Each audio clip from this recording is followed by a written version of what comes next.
नमस्कार। फर्स्ट बिहार झारखंड में आपका स्वागत है। मैं राहुल ओझा आपके साथ। झारखंड के कोटा में यूपी के करीब 7500 छात्र फंसे हुए हैं, जिन्हें वापस यूपी लाने के लिए योगी आदित्यनाथ ने 300 बसों को राजस्थान में भेजा है। गहलोत सरकार से बातचीत की गई है और वहां से अब जो छात्र हैं वो आ रहे हैं, लेकिन इस पर जो सवाल है वो लगातार उठाए जा रहे हैं। बिहार सरकार ने भी इस पर सवाल उठाया है।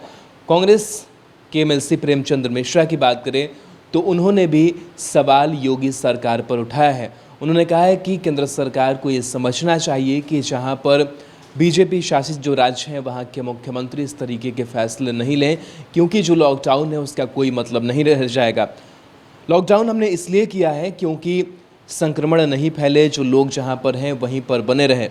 अलग अलग राज्यों के भी कई लोग जो हैं मजदूर हैं, चाहे वो छात्र हैं, अलग अलग जगहों पर फंसे हुए हैं। वो आखिर आने की बात करने लगे और अलग अलग जो राज्य हैं वो इस तरीके की अगर पहल करने लगे तो फिर लॉकडाउन का क्या होगा। लॉकडाउन की धज्जियां उड़ जाएंगी और कोरोना का जो संक्रमण है उसको फैलने की आशंकाएं काफ़ी ज़्यादा हो जाएगी। ये फैसला गलत है योगी आदित्यनाथ का कि उन्होंने 300 बसों को भेजा है ताकि वहाँ से जो छात्र हैं वो वापस आ सके। अगर ऐसे ही हर राज्य करने लगे तो आप समझ सकते हैं कि कितनी भयावह जो स्थिति है वो बन जाएगी। बिहार सरकार ने भी कहीं ना कहीं ऐतराज़ इस पर जताया है कि लॉकडाउन बेमानी हो जाएगी अगर इस तरीके से कदम उठाए जा रहे हैं तो। क्योंकि बिहार की अगर बात करें तो बिहार के भी कई जो छात्र हैं वो कोटा में फंसे हुए हैं, बिहार के भी कई मजदूर अलग अलग राज्यों में फंसे हुए हैं।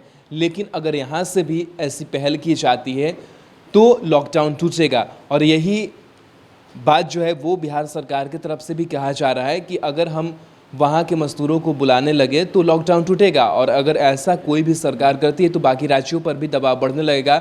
लोग चाहेंगे कि अगर उस राज्य के तर्ज पर बाकी और राज्यों के जो लोग जहाँ तहाँ फंसे हुए हैं उन्हें भी वापस बुलाया जाए, जो कहीं से भी सही नहीं है। लॉकडाउन का इससे उल्लंघन होगा। क्या कुछ कहा है प्रेमचंद मिश्रा ने, सुनिए।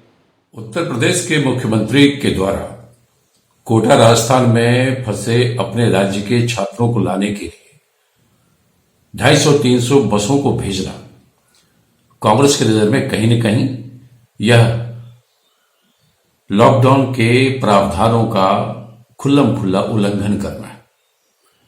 मैं समझता हूं प्रधानमंत्री को ऐसे मामलों में तत्काल हस्तक्षेप करना चाहिए और भाजपा शासित राज्यों के मुख्यमंत्री को उन्हें समझाना होगा कि ऐसा कार्य न करें जिससे लॉकडाउन अपने आप में एक हास्य का पात्र बन जाए।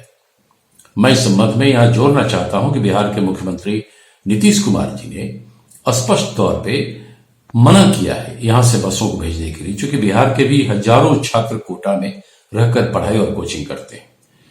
मैं समझता हूं उत्तर प्रदेश के चीफ मिनिस्टर को बिहार के मुख्यमंत्री का कम से कम अनुसरण करना चाहिए और लॉकडाउन के नियमों का पालन करना चाहिए। बिहार के आधुनिक अस्पतालों में से एक NSMCH multi speciality 350 bedded hospital, अनुभवी डॉक्टर एवं ट्रेन्ड पैरामेडिकल स्टाफ, विश्व स्तरीय सुविधाओं के साथ अत्याधुनिक ऑपरेशन थिएटर, ICU, NICU, निशुल्क OPD परामर्श, 24 घंटे इमरजेंसी सर्विसेज और जटिल गर्भावस्था का इलाज। Netaji Subhash medical college and hospital, Amhara, Bihta, Patna.